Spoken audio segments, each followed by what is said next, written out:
Good morning बेटा। बेटा हम वर्कशीट 4 कर रहे थे, हमने फर्स्ट सम किया था वर्कशीट 4 का।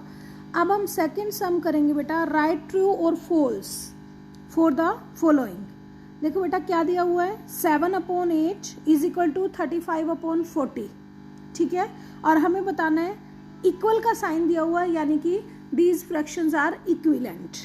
ठीक है, इसे कहा है कि दीज फ्रैक्शंस आर इक्विलेंट, तो आपने बताना है कि ये बात ट्रू है या फॉल्स है। ठीक है बेटा, इधर देखो आपने लिखा worksheet 9 unit 9 worksheet 4 right true और फॉल्स। देखो आपको यहाँ पर इक्वल का साइन दिया, यानी कि इसने कहा है कि ये फ्रैक्शन और ये फ्रैक्शन इक्विलेंट है।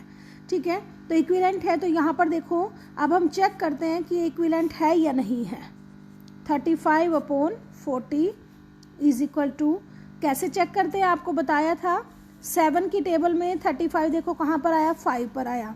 8 की टेबल में 40 कहाँ पर आया, 8 5 जा 40 आया ना।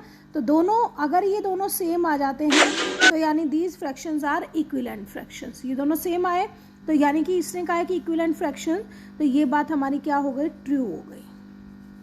ठीक है, जैसे नेक्स्ट है 1/5 और 8/50। ठीक है, इक्वल का साइन दिया हुआ है। 1 की टेबल में 8 कहाँ पर आया, 8 पर, 1 8 जा 8, और 5 की टेबल में 50 कहाँ पर आया, 5 10 जा 50।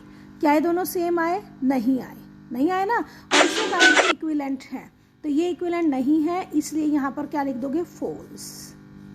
ठीक है बेटा, जैसे ये है अब 11/13 और 22/26 इक्विलेंट। 11 2 जा 22 और 13 2 जा 26। ठीक है ना, ये दोनों इक्वल आए, तो दीज फ्रैक्शंस आर इक्विलेंट, और इसने इक्वल ही दिया है, तो यानी कि ये क्या है, ट्रू। ठीक है बेटा, तो या इन सम्स को इस तरह से करना है।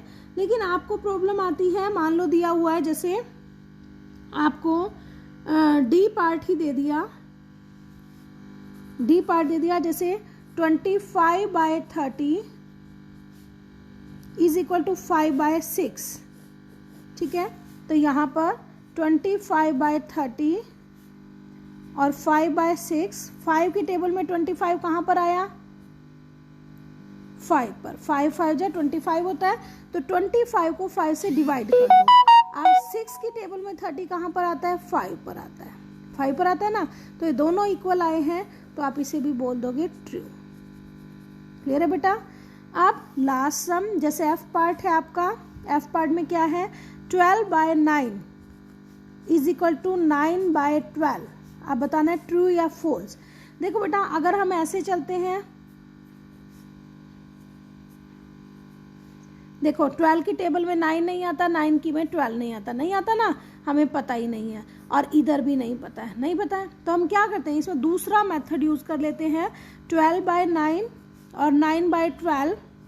दूसरा मेथड आपको पता है ना कौन सा होता है, 12 को 12 से मल्टीप्लाई करो, इधर 9 को 9 से नीचे वाले को ऊपर से मल्टीप्लाई करोगे ना, 12 12 जा 144, 9 9 जा 81। क्या ये सेम आए, नहीं आए, तो क्या है ये, नॉट सेम, यानी कि ये इक्विलेंट फ्रैक्शन नहीं है, और इसने कहा है कि इक्विलेंट है, तो यहाँ पर क्या आ जाएगा हमारा, फॉल्स। ठीक है बेटा, तो ये था आपका सेकंड सम। आप इसे अच्छी तरह से बेटा समझ के करोगे, सेकंड सम को, सभी पार्ट्स को फेयर नोटबुक में अच्छी तरह से बनाओगे। ठीक है बेटा, ओके बेटा।